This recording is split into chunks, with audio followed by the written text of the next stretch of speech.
HB 1071 is a bad bill, and I urge you all to vote against it.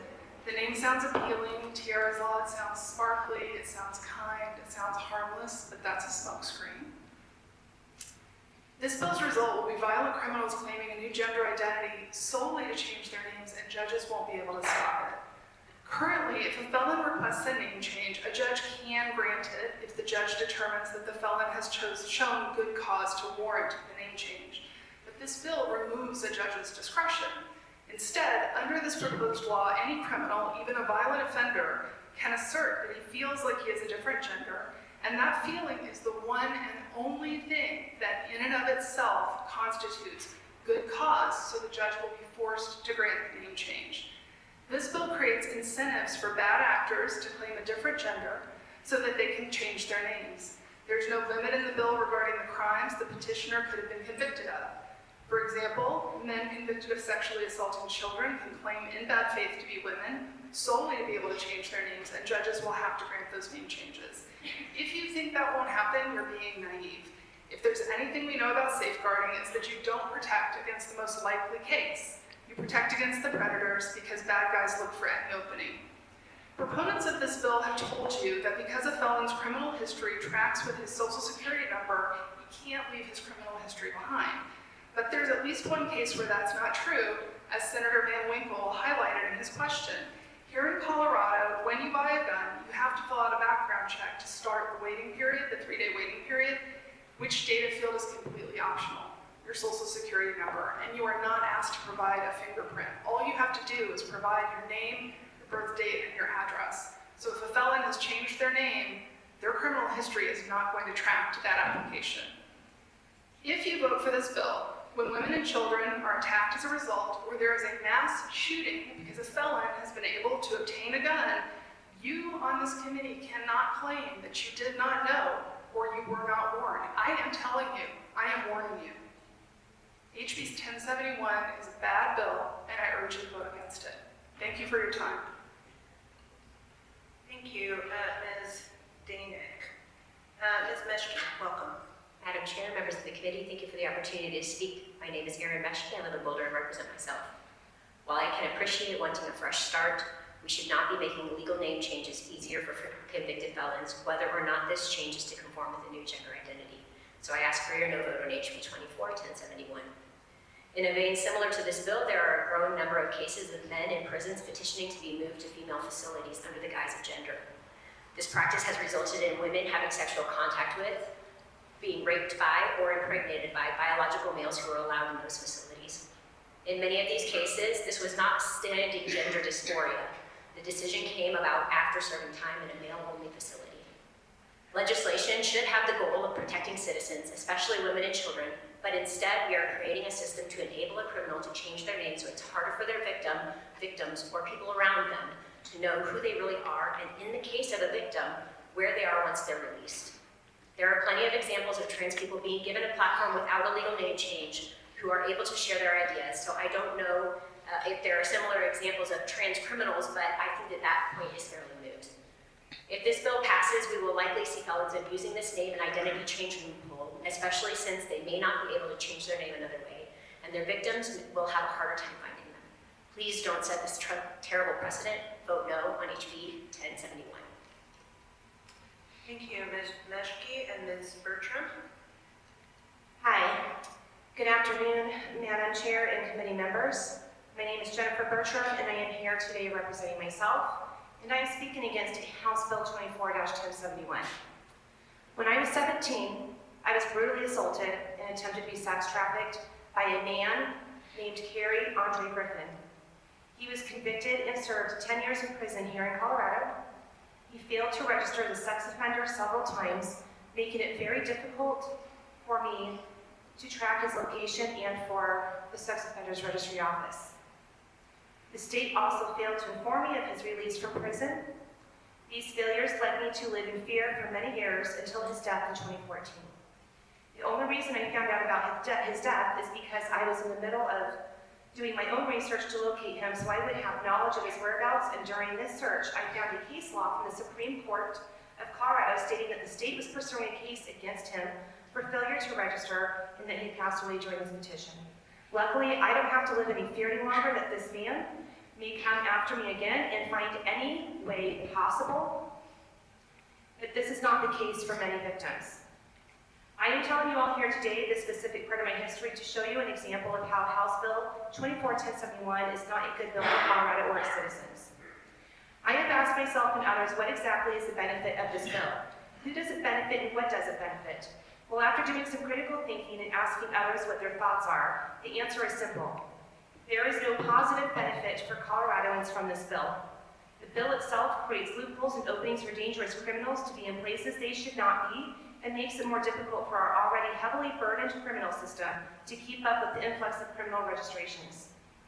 Our elected officials have promised us that they will work on creating better public safety and mental health. Well, this bill creates the exact opposite of what constituents are being told. This bill makes it harder for our local law enforcement to properly identify past criminals when needed, and causes victims of crimes to live in fear of not knowing whether or not their predator is being safeguarded by the state upon release.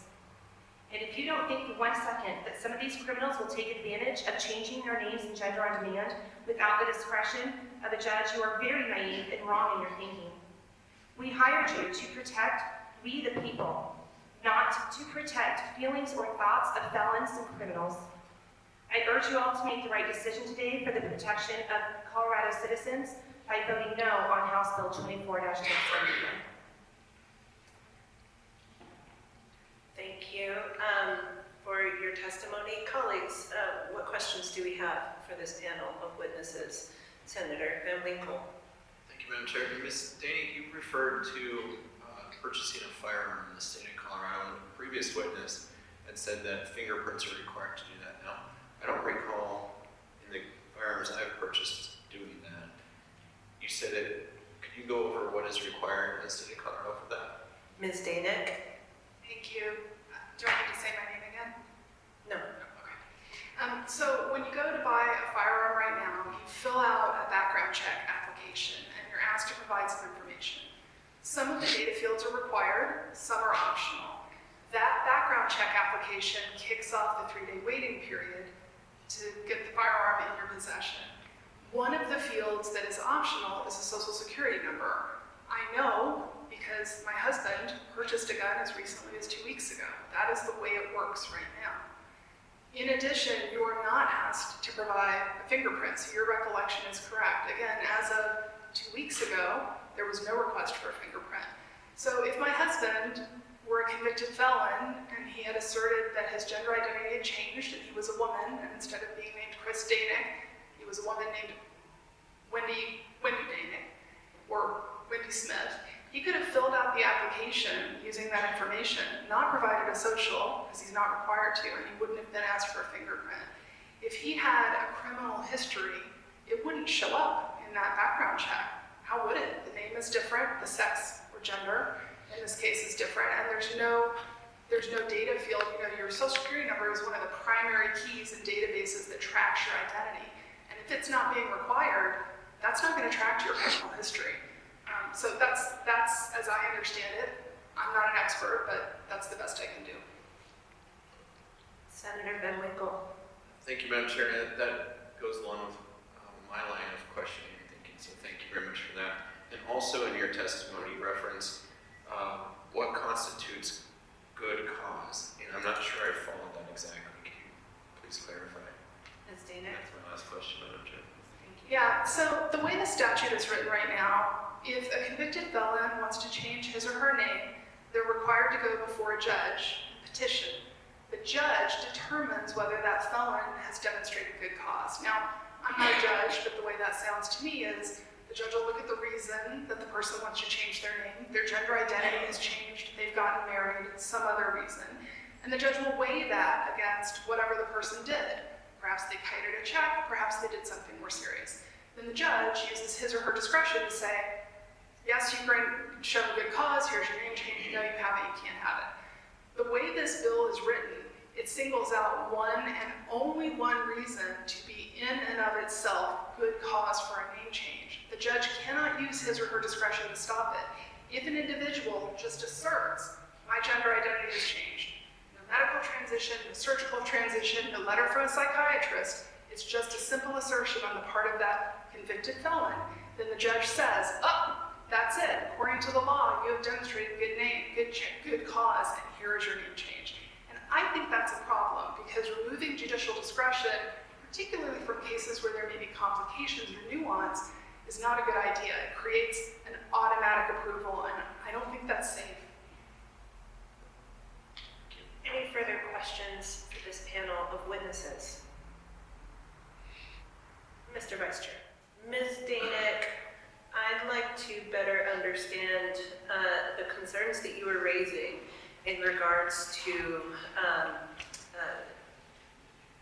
the background checks for firearm purchases. It's my understanding that people change their names all of the time when they get married, and so on and so forth. Do you have that same concern when someone gets married and changes their name, that their background check will somehow no longer be available or to law enforcement officials? So thank you for the question. Two parts to my response. One is, this is the exact same question that Representative Herod asked me on January 30th, and I'll answer it the way I did then. So the second part of my answer is this.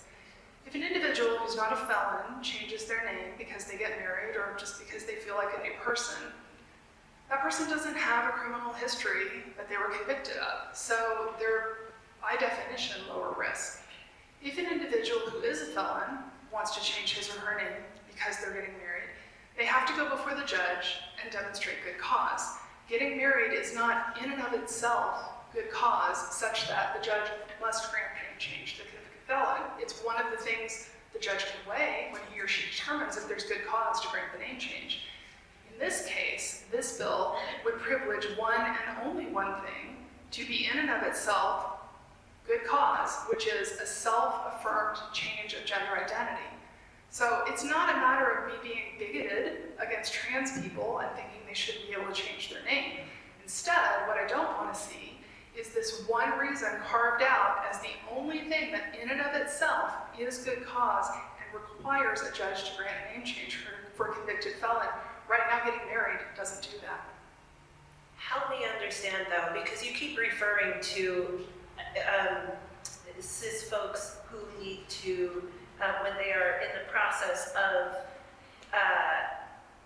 updating their name, that they also have to file and demonstrate good cause to a judge. The previous testimony from proponents stated that there is no case, that there is no paperwork that needs to be filed with the court in order to demonstrate good cause. Are you talking about for a convicted felon or for someone No, without criminal history? I'm talking about anybody who changes their name. So there's two different processes. If you don't have a felony history, you go through the civilian process the way I did when I changed my name, and it's pretty simple. If you are convicted of a felony and you have a criminal record, you have to go before a judge and articulate why you want to change your name, and then the judge uses his or her discretion to determine whether or not good cause has been shown. I will tell you that my reading of the law and of this bill is significantly different from what the proponents have represented, and I think if you give it a close reading, you'll find that I am right. And what are you basing these assertions on? A close reading of the law and the bill. Do you practice in this area of law? No, I've been very clear that I am just a citizen who's concerned. And do you, have you participated in any of these petitions or accompanied anybody to court for these good cause hearings? No, but we heard from an attorney from the Bread and Roses law firm via Zoom earlier who didn't seem able to answer any of the questions that either Senator Nickel or Senator Roberts asked me. So if you're going to compare me to her, I'd say I've at least answered the questions I was asked. She did not. Respectfully, I appreciate your close reading of the law, and as this committee can certainly appreciate, reasonable minds can disagree. Seeing no further questions for this panel of witnesses, I'd like to thank you all for your time.